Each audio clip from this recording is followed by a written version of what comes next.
আরে আরে, তোরা কোন দিকে যাচ্ছিস? আরে আমরা তো তোর কাছেই যাচ্ছিলাম, চল না কিছু খেলি। একদম আমার মনের কথা বলেছিস। চল, কি খেলা যায় বলতো?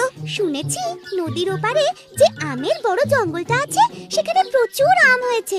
চলো না আমরা সবাই গিয়ে গাছে চড়ে আম পাড়ি। কিন্তু তুই ওখানে কি করবি রানী? আমরা যখন একটা গোটা গাছের আম শেষ করে দেব, তখনও তুই একটা আম নিয়েই হিমশিম খাবি। কৃষ, এবার তুমিও নেমে এসো। চলো সবাই মিলে আমগুলো খাই। আমি তো আর লোভ সামলাতে পারছি না। আহ, বলাই, রানী ধীরে সুস্থে খাক। আমরা ততক্ষণে পরের গাছটায় যাই খালি করার জন্য।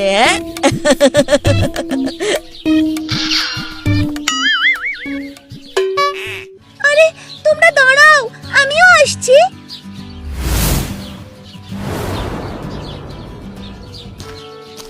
লাল রঙের আম, মা কি সুন্দর দেখতে। এই আমটা আমি নিশ্চয়ই খাবো। বলাই আর কৃষ যদি আগে আগে না যেত তাহলে ওদেরও ভাগ দিতাম, কিন্তু ওরা পচা। ওরা আমায় ফেলে এগিয়ে গেছে, তাই এই আমটা আমি একাই খাবো।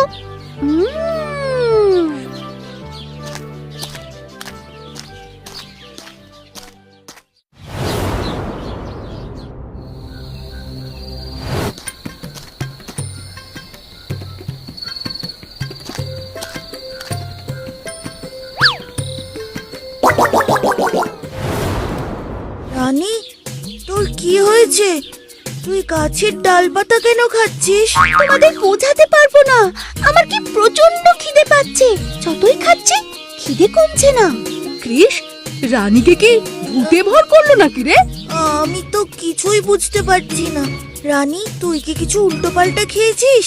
না না, শুধু কালকে ওই লাল রঙের আমটা খাওয়ার পর থেকেই আমার এরকম অস্বাভাবিক খিদে পাচ্ছে। লাল রঙের আম? সেটা আবার কি? গল্প বলছিস না তো? না না, এই দেখো।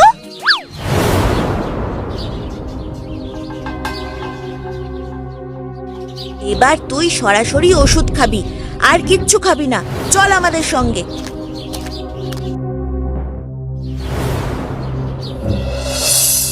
না না বাবা কৃষ, এটা ভয়ের বিষয় নয়। এই আমটা প্রকৃতির দান বলতে পারো।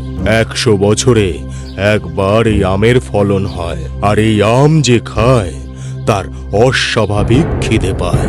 এই আম ওষুধপত্র বানাতে সহায়তা করে। আমাদের রানীমা না জেনেই এই আমটা খেয়ে ফেলেছেন, তাই ওনার এত খিদে পাচ্ছে। তাহলে এর প্রতিকার কি বৈদ্যমশাই? হ্যাঁ বৈদ্যমশাই, এর প্রতিকার বলুন। রানী যে খুবই কষ্ট পাচ্ছে। রানীকে যদি এখন শ্বেত শুভ্রা ফুলের পরাগ থেঁতো করে সূর্য অস্ত যাওয়ার আগে খাওয়ানো যায়, তবেই রানী আবার স্বাভাবিক হয়ে উঠবে।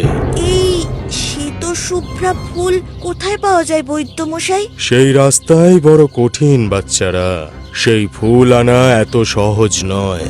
সেই ফুল একমাত্র পাওয়া যাবে এই গ্রামের উত্তরে, তেপান্তরের মাঠ পেরিয়ে যে মহাকালের গুহা আছে, সেই গুহাতে।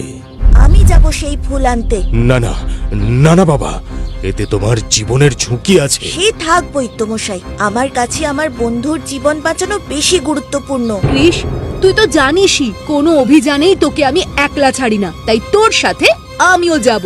তাহলে বৈদ্যমশাই, আপনি শুধু ওষুধ বানানোর প্রস্তুতি নিন।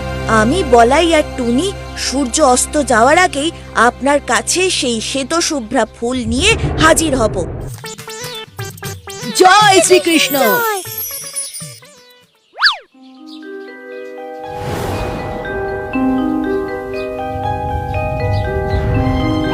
কৃষ, আমাদের হাতে আর সময় নেই, সূর্য অর্ধেক ডুবতে বসেছে। চিন্তা করিস না, আমাদের সাথে শ্রীকৃষ্ণ আছে। ওরে বাবা, এই গুহার উপরে সরস্বতীর মূর্তি কি করছে? আরে বাবা, তুমি এখন সরস্বতীর মূর্তি নিয়ে ভাবলে হবে? এখন ফুলটা কোথায় সেটা খোঁজ। দাঁড়া বলাই, 1 মিনিট। শ্বেত শুভ্রা, শ্বেত শুভ্রা মানে? হ্যাঁ, শ্বেত শুভ্রা মানে তো সরস্বতী। হ্যাঁ ঠিক ঠিক, সরস্বতী। চল সরস্বতীর মূর্তির কাছে গিয়ে খুঁজি, নিশ্চয়ই ওখানে আমরা ফুলটা পেয়ে যাব।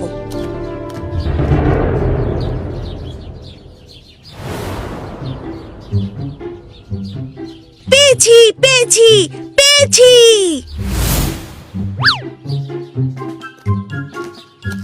এবার চল তাড়াতাড়ি এই ফুলটা নিয়ে বৈদ্যমশাইয়ের কাছে যেতে হবে, হাতে আর বেশি সময় নেই।